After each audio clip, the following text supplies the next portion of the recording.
BMKG mengimbau waspada dan mengantisipasi cuaca ekstrim, yakni hujan deras disertai angin kencang yang melanda sejumlah wilayah Indonesia hingga awal tahun 2023. Bagaimana sebenarnya anomali cuaca yang terjadi jelang tahun baru 2023? Dan langkah mitigasi apa yang bisa dilakukan?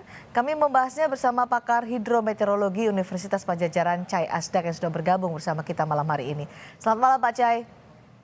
Selamat malam Mbak Istiani. Dari Selamat malam. anomali cuaca beberapa hari terakhir, apakah sudah tergolong cuaca ekstrim atau sebenarnya masih biasa saja penyebabnya?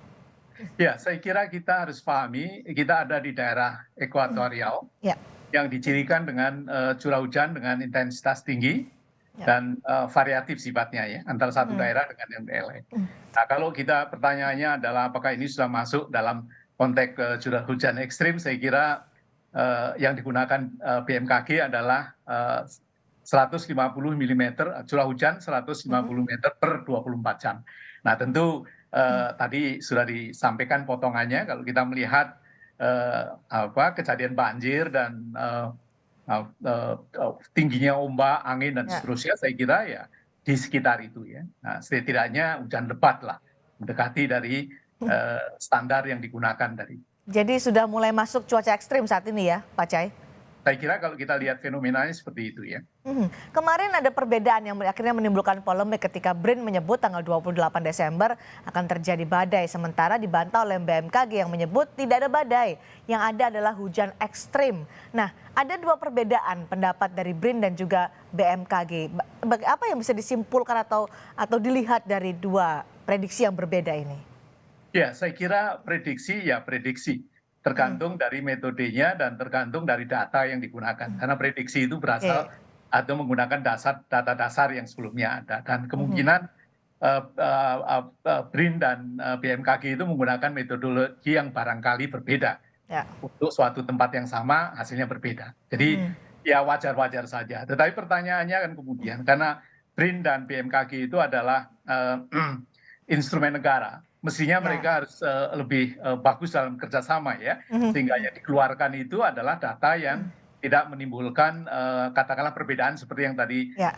disampaikan. Saya kira itu poinnya. Yang kemudian menjadi viral, menjadi pembahasan adalah terminologi badai dahsyat yang disebutkan oleh BRIN. Tapi kemudian BMKG bilang tidak ada badai, hanya hujan ekstrim. Perbedaan terminologi ini kalau dalam orang awam menangkapnya bagaimana Pak? Badai dahsyat itu sebenarnya seperti apa sih kalau dari hidrometeorologi dan cuaca ekstrim itu seperti apa penjelasannya?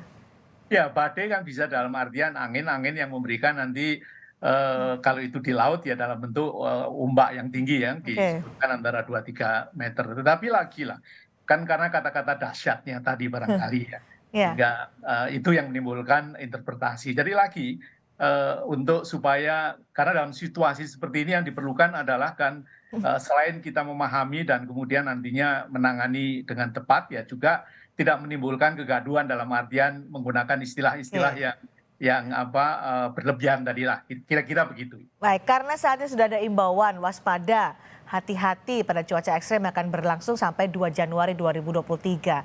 Bagaimana antisipasi dari masyarakat untuk disiapkan dan juga mitigasi menghadapi cuaca ekstrem yang bisa anjurkan, Pak Cai?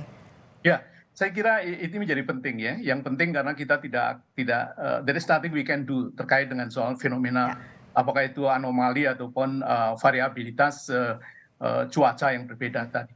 Tetapi yang penting adalah bagaimana masyarakat itu dan termasuk pemerintah daerah itu siap. Tadi sudah disampaikan oleh Ya. Ketua BMKG bahwa itu informasinya terus-terusan dilakukan. Dan saya kira ini yang menjadi penting untuk kemudian informasi itu juga bisa langsung kepada masyarakat ya dan Hmm. informasinya dalam kalau konteksnya adalah early warning system supaya kalau terjadi kemudian tidak menimbulkan korban yang besar yang mahal, Mhm. maka hal-hal yang sifatnya praktis sehingga masyarakat memahami pertama dan yang kedua bisa merespon dengan efektif ya terkait Hmm. dengan termasuk lokasinya misalnya ya. Ya. Tadi kan Ya. disampaikan karena tempatnya itu berbeda-beda dan Mhm. variabilitasnya memang di ekuatorial seperti itu, maka akurasi dalam menentukan di mana lokasinya Baik. itu menjadi Jadi penting. mitigasinya bagaimana yang harus disiapkan oleh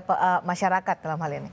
Ya, masyarakat pertama harus memahami apakah daerahnya masuk di dalam konteks kena dampak yang tadi dikatakan ekstrim tadi ya, apakah itu dalam bentuk hujan ataupun badai atau angin tadi. Nah, mereka tentu harus sudah diinformasikan kemana evakuasi itu harus dilakukan. Ya, jadi ini tugas pemerintah tentu ya, menyiapkan lokasi-lokasi evakuasi dan mekanismenya, dan mungkin juga sampai ke hal yang sifatnya